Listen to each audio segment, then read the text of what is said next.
Chad. No, thank you. You too. Question for you on this CR here. Are you confident that you'll be able to get more than half of the conference on board here? Because we keep hearing that there's a lot of people who are upset that you agree to the top line, agree to the CR, and you said you don't want to do another CR, you're doing another CR.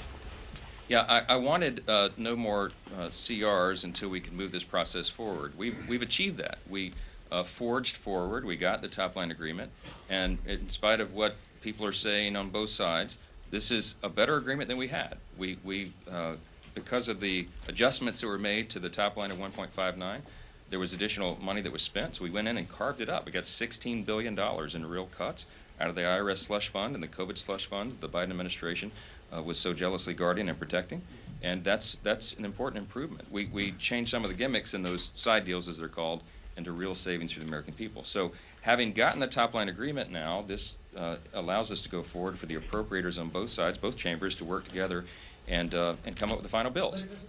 Wait a minute, let me finish. And this is an important thing for us because it allows us to fight for our policy changes, our policy riders, in those spending bills.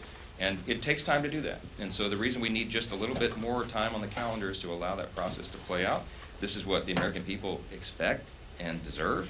This is the way the law is supposed to work, where individual appropriations bills and not one big massive omnibus spending bill are duly negotiated and amended and priorities fought for, and that's what we're doing. We just need a little more time on the calendar to do it, and that's why we are. But why aren't some of those conservatives convinced of this? I mean, they're pretty.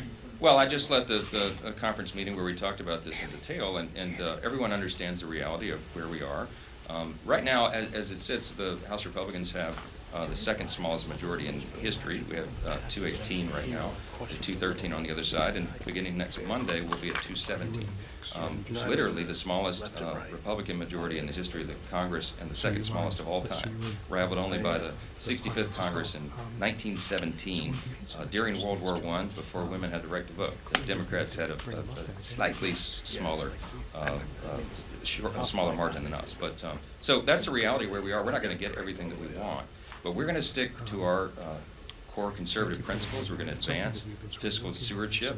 I regard this as a down payment on real reform that we're going to do in the budgeting process and with the budget going forward, and I think much, much brighter days are ahead. Jay. I guess two questions. Do you expect that when this is done, do you expect to vote on 12 bills individually? Like you shouldn't there are victories Well, so the mix is typically a little bit relative to the audience fee, a little bit for whatever reason, I guess just because what are it's those fixed. what do you see as doable given the competition?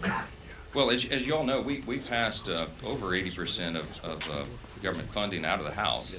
7 of those bills were passed off the floor.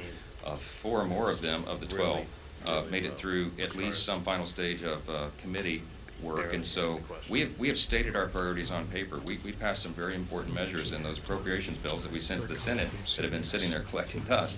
I think to date, I think the Senate has only did 3 of their own.